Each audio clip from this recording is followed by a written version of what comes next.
이 시간에는 지난 8월 2일 이 전세 사기 피해 중국 동포 일가족이 이 재동포청 앞에서 최초로 이 기자회견을 가진 그 내용을 여러분들에게 전해드렸습니다. 그래서 많은 분들이 좀 관심을 갖고 좀 봐주었으면 좋겠다 이런 생각을 지금 있는데요. 이때 이제 대책위 관계자분, 네, 저한테 이 카카오톡으로 이 기자회견문하고 이 사진도 보내주었습니다. 그래서 그 내용도 제가 신문에 이렇게 게재를 했는데요. 지금 이제 기자회견 후 이 한국 언론 보도, 네, 많은 관심 갖고 이 보도를 해 주었는데요. 그래서 그 내용을 좀 토대로 여러분들에게 방송을 이미 해 드린 바가 있습니다. 그래서 지금 어떻게 전개되어 가고 있는지 또 이제 궁금해 하실 이 분들이 많이 있을 거라 생각이 듭니다. 그래서 이 당사자인 이 중국 동포 일가족의 이 세대주죠, 이 41세 이 고홍남 씨, 한번 좀 두 번째로 제가 전화로 한번 좀 상황을 좀 들어봤고요. 그리고 이 대책위 관계자하고도 좀 전화 통화를 해봤습니다. 왜냐면 이 고홍남 씨의 이 상황과 또 앞으로 어떻게 이렇게 나갈지 이 대책위 쪽이 더 정확하게 잘 알 수 있으리라 생각이 들기 때문에 그런데요. 먼저요, 이 대책위 관계자분, 이렇게 저한테 문자 메시지를 주었습니다. 지금 난간에 봉착했습니다. 이 동포분들이 이 경매 낙찰 기일, 그러니까 이번 달 또 다음 달 줄줄이인데, 그러니까 8월, 9월 달, 이제는 그 경매에 넘어간 그 집을 낙찰받은 이 컨설팅 회사들이 이제 내용 증명을 막 보내기 시작한다는 거죠. 언제까지 이 방을 빼달라. 뭐 그렇지 않으면 법적 조치를 취하겠다 이런 내용 증명을 보낸다는 거죠. 근데 이제는 외국인이나 이 재동포들 같은 경우 그런 내용 증명을 받고서도 제대로 이해하기 어렵고 또 언어 소통에도 문제가 있고 또 고소 고발을 하려면은 이제 문건을 작성을 해야 되는데 그런 어려움들도 있고 그래서 이거를 다 이 대책위에서 감당해서 하기가 어려운 그런 상황이다. 그런 것이 그런 어려움에 봉착할 것이다. 이미 한국말을 잘 못하는 그런 분들의 이 사례가 또 접수된 그런 상황도 있다. 뭐 이렇게 메시지로 통해서 저한테 제보를 해주고 있습니다. 그래서 이 시간에는 이 고홍남 씨 기자회견 이 진행 상황을 좀 여러분들께 전해드리고 이 전세 사기를 당한 외국인 이 동포들이 더 많이 발생할 거로 예상을 하고 있는데 왜 그런지 그리고 여기에 대해서 어떻게 대책을 세워야 되는지 이 부분에 대해서도 중점적으로 좀 여러분들에게 이 시간 좀 말씀을 드리고자 합니다. 네, 그래서 뭐 여러분들께서 좀 더 관심을 가져주시고 시청해 주시고 이와 관련된 있는 분들도 있으면 제보도 부탁드리겠습니다. 네, 먼저 이 공홍남 씨하고 이 통화한 내용 좀 정리해서 여러분들에게 말씀을 드리도록 하겠습니다. 이 재동포청 앞에서 기자회견을 가졌는데 어떤 반응이 있나? 아무런 반응도 없다. 이 기자회견 당일날도 기자분들하고 저희 대책위원회 분들하고 그리고 구의원 한 분, 시의원 한 분이 왔었다. 재동포청에서는 기자회견이 끝났을 때 한 사람이 나타나서 호소문만 받아갔고 기자회견 후 별도로 면담을 할 거라는 얘기도 있었는데 별도의 면담도 없었다. 네, 그때 지금 언론 내용에 이런 내용이 있었죠. 이 재동포청 측은 기자회견 이후 예정됐던 고 씨와의 면담을 취소하고 고 씨의 호소문만 받아갔다. 네, 제가 이제 경인일보 등 뭐 이렇게 언론 그런 내용을 좀 볼 수 있었는데요. 이와 관련해서 이 공남 씨는 이렇게 얘기합니다. 듣기로는 재동포청이 이런 내용으로 보도한 언론에 기사를 내려달라고 항의를 해 왔다고 들었다. 재동포청은 개별 면담 계획이 없었다. 그러나 이 대책위에서 지어낸 말이다. 이렇게 항변을 해 왔다. 뭐 그런 내용을 기자들로부터 들었다고 하면서 이 고홍남 씨가 이렇게 저한테 전해주고 있습니다. 사실 이 개별 면담이 그렇게 어려운 일도 아닐 텐데 왜 이 재동포청이 이렇게 날몰라라 외면하는 태도를 보이는지 모르겠다. 뭐 이렇게 또 얘기를 했는데요. 이 언론에서는 그래도 재동포청은 이 국토교통부와 또 한국토지주택공사 LH공사죠. 이 관계기관의 전세 사기 피해를 입은 재외동포를 적극적으로 지원해달라 이렇게 공식 요청을 한 것으로 파악된다. 이렇게 언론이 좀 보도를 하기도 했습니다. 네, 이와 관련해서 어떻게 생각하는지 한번 좀 공남시 측의 진행 상황도 들어봤는데요. 일단 공남시 측은 대책위의 도움을 받아서 이 LH공사, 그러니까 한국토지주택공사죠. 이 아파트를 많이 짓고 있는 그런 LH공사. 요즘 또 문제가 되고 있죠. LH공사요. 그 LH공사에 임대주택 신청을 해 놓았다. 이사갈 임대주택을 제공해 달라고 한 것이다. 6식구가 이사 가야 하니까요. 정말 뭐 주택이 필요한 상황인데, 어쨌든 손을 벌릴 수 있는 곳은 결국은 공적기관인 LH공사에 그래서 이렇게 도움을 요청을 한 그런 상황이죠. 그래서 저리로 임대를 받을 수 있는 그런 좀 문제가 해결됐으면 좋겠다는 생각이 드는데요. 그러나 이 심사 기간이 2주 정도 시간이 걸린다고 한다. 그렇지만 외국인에게 해주는 전례가 없기 때문에 어떻게 될지 모른다. 이런 식의 이런 답변을 들었다고 도공남시는 이야기를 하고 있습니다. 네, 이렇게 이제 전세 사기와 관련돼서 그러면 이 경찰 조사는 어떻게 진행되고 있는지 이 부분도 좀 궁금한 부분이 아닌가 생각이 듭니다. 먼저 이 집주인은 이미 불구속 상태에서 조사를 받고 있다고 설명을 하고 있고요. 그리고 공인중개사, 부동산 중개사죠. 이 대표하고 담보인으로 나왔던 뭐 김모 씨 이들은 지금 구속 상태에서 지금 재판을 받고 있는 중이고, 그리고 또 다른 이 공인중개사가 있는데 아마 관련된 그런 중개사인 것 같습니다. 이 차모 씨라고 하는 사람은 지금 소식이 지금 끊기고 그리고 행방불명된 상태인데다가 경찰이 이 수배 중에 있다. 뭐 이렇게 이야기를 하고 있습니다. 이 집을 이제는 공인중개사 측이 또 집주인이 이 신탁사 쪽으로 이제 넘겼다. 그러니까 돈을 받고 모든 과정을 신탁사 쪽에 넘겼다고 했죠. 혹시 그래서 신탁사 측하고 또 이렇게 짜고 한 게 아니냐 이렇게 의심을 가질 수 있을 만한데요.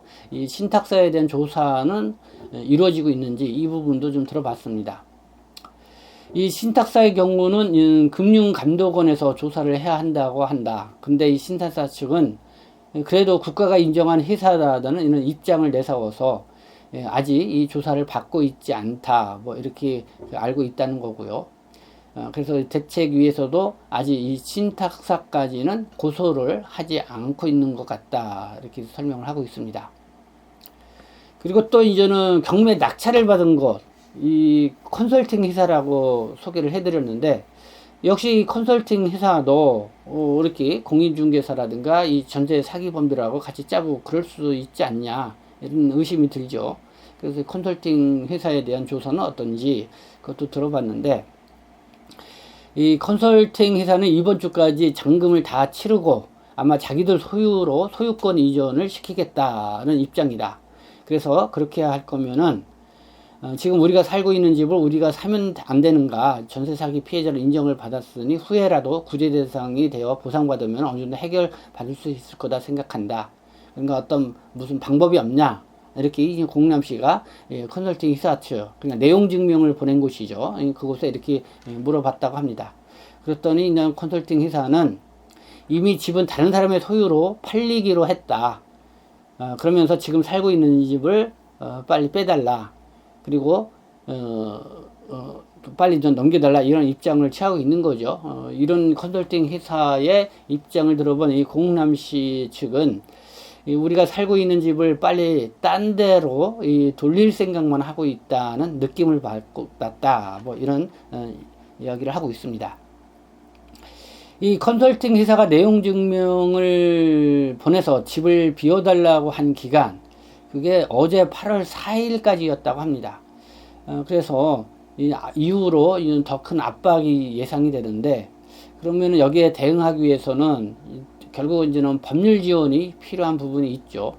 그래서 이 부분에 대해서는 인천의 이 대한법률구조공단, 이 공적기관인데 거기서 이 법률 지원을 해주기로 했다. 이렇게 연락을 받았다고 이 공남시는 이야기를 하고 있습니다. 네, 그래서 지금까지 제가 이 공남시하고 어제 통화한 내용을 좀 정리해서 여러분들에게 말씀을 드린 거고요. 이유는 제가 이 이주민센터 친구, 이 조용관 변호사한테 좀 법률 자문을 좀 받았고, 그리고 대책위 관계자하고 또 통화를 한 내용을 좀 여러분들에게 전해드리고자 합니다. 일단은 이 중국 동포 일가족 이 전세 사기와 관련해서 이 집주인은 불구속 상태에서 조사를 받고 있고, 그 다음에 지금 컨설팅 회사라든가 이 신탁사는 지금 조사조차 받지 않고 있는 상황이라고 그러는데, 왜 그러냐, 뭐 이 부분에 대해서 조영관 변호사 얘기를 들어봤습니다.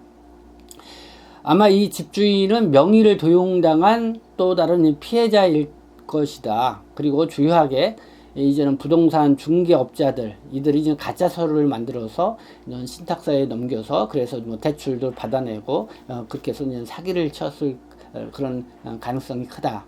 그래서 아마 집주인은 이렇게 불구속 상태에서 조사를 받는 그런 상황이고, 그리고 이 신탁사나 이 컨설팅 회사는 이 조사를 받으려면은 이들이 이 사기범과 뭔가 짜고 했다는 그런 입증할 만한 이 서류가 있어야 하는데, 그런 입증 서류가 없기 때문에 그런 게 아니냐, 이런 입장을 설명을 해 주었습니다. 그리고 이 대한법률구조공단에서 법률구조를 해준다고 하는데 충분히 법률 지원을 받을 수 있을 거라고 보느냐, 이렇게 질문을 해보니까 역시 뭐 공적 기관이기 때문에 그나마 그래도 이 도움을 줄고 그럴 것이다, 뭐 이렇게 답변을 주었습니다. 다음은 이 대책위 관계자의 통화인데요. 이 고흥남시 상황 가장 잘 아는 것이 대책이라고 생각합니다. 마침 이 대책위 관계자가 이 고흥남시와 같은 전세 사기 피해, 또 다른 동포들 피해자도 앞으로 더 많이 발생할 것으로 예고를 하고 나왔습니다. 그러니까 8월달, 9월달 경매 낙찰을 받은 이 컨설팅 회사들이 이 내용 증명을 이제 보내게 되고 그거를 이제 받아보는 시점이 된다는 거죠. 그렇게 되면은 언제까지 있는 집을 빼달라 이런 요청을 받게 될 것이고, 그때서야 그 집에 살고 있는, 그러니까 그 임차인들이 그때서야 이제는 우리가 이 피해에 연루가 되어 있구나, 뭐 그런 거를 감지하게 될 그런 시점이 된다는 거죠. 이 언론을 보면은 인천 미추홀구에 이 그 지역만 봐도 1,500세대가 이 피해 인정을 받았고, 그 중에서 54세대가 외국인 재동포라고 이렇게 보도를 하고 있습니다. 근데 이 대책위에서는 실제 이 피해 세대가 1만 5천 가구 이상이 될 것이다. 그걸 보고 저도 깜짝 놀랐는데요. 좀 들어보도록 하겠습니다. 이 언론에 보도된 1,500가구라는 것은 피해 신청 3,000가구 중 인정받은 세대이다. 그리고 8월, 9월 내용 증명이 날아오고 그러면 훨씬 더 많은 피해 가구가 발생할 수가 있다. 그렇게 따지고 보면 외국인 재동포 피해자는 훨씬 더 많이 나올 수가 있다. 그런데 문제는 외국인 동포들의 경우 언어 소통도 문제가 있고 고소고발 피해 구제 신청도 어렵다. 이런 점에서 난관에 봉착하고 있다고 이렇게 이야기를 한 것이다. 이런 측면에서 현 대책위에서도 외국인 동포 피해자까지 안고 가기에는 부담이 있다. 그래서 고흥남시를 적극 설득을 해서 재동포청 앞에서 이 기자회견을 갖게 한 것이다. 그리고 외국인 동포 피해자를 돕거나 또 별도의 이 대책위가 필요한 시점이다. 네, 그래서 이 신설된 지 2개월도 채 안 된 재동포청 앞에서 이렇게 고흥남시 일가족이 참여한 이 기자회견을 갖게 된 그런 배경을 이렇게 설명을 해주고 있습니다. 그리고 이 많은 동포, 그러니까 언론 방송들이 관심을 갖고 보도를 했는데, 네, 아마 이 재동포청도 아주 뜨끔했을 거라 이렇게 생각이 듭니다. 근데 이 인천 미추홀구 이 전세 사기 피해자 이 대책위에서는 뭐 한 1만 5천 가구 이상이 나올 것이다, 이렇게 그냥 보고 있다는 것이죠. 그래서 상당히 이제는 내국인 피해자들 이 대책 세우는 데만 해도 상당히 버거울 수 있는 그런 상황이 되고 있는데, 어쨌든 그런 상황은 지금 대책위에서 좀 더 면밀하게 현황 파악을 하고 있고 거기에 따르는 대책을 세우고 있다, 뭐 그런 입장 보였는데요. 이와 관련된 내용은 제가 좀 별도로 좀 여러분들에게 방송으로 좀 말씀을 드리고자 하고요. 문제는 이 대책위에서도 말했듯이 이 재동포 외국인 피해 구제 앞으로 더 많이 발생할 수가 있을 거라는 것인데, 여기서 지적했듯이 좀 언어 소통의 문제도 있죠. 또 고소고발을 하게 되면은 그거를 다 진술서를 써가지고 경찰서라든가 이런 관계기관에 제출을 해야 되는데 그거를 작성하는 것도 누군가가 도와줘야 되는 그런 상황이 발생할 수 있고, 그래서 이 대책위에는 거기에 대한 한계를 느끼고 있다는 것입니다. 그래서 이 피해 당사자인 동포들도 나서야 되고, 그리고 동포 지원 단체들도 적극적으로 좀 나서서 이 도움을 주어야 되지 않냐, 이렇게 요청을 하고 나오고 있는 상황입니다. 그래서 무엇보다도 이 재동포청의 역할이 좀 필요하다, 이렇게 생각이 듭니다. 이 호소문만 달랑 들고 가는 것이 아니라 뭔가 좀 더 적극적으로 이 재동포들의 이 피해 구제를 위해서 좀 앞장을 서야 되는 거냐, 그러니까 뭐 측면 도움이라도 줘야 되지 않냐, 이렇게 생각이 듭니다. 그래서 이참에 좀 적극적으로 나서서 이 재동포청의 이 존재감을 좀 더 드러내는 그런 기회를 삼았으면 좋겠다, 이런 생각을 가져보게 됩니다. 네, 여기에서 시청해주신 동포 여러분들, 그리고 뭐 그밖에 관심 갖고 있는 분들의 많은 또 의견 바라겠습니다. 네, 지금까지 함께 해주셔서 감사합니다. 저는 동포세계심 대표 변주장 김용필이었습니다.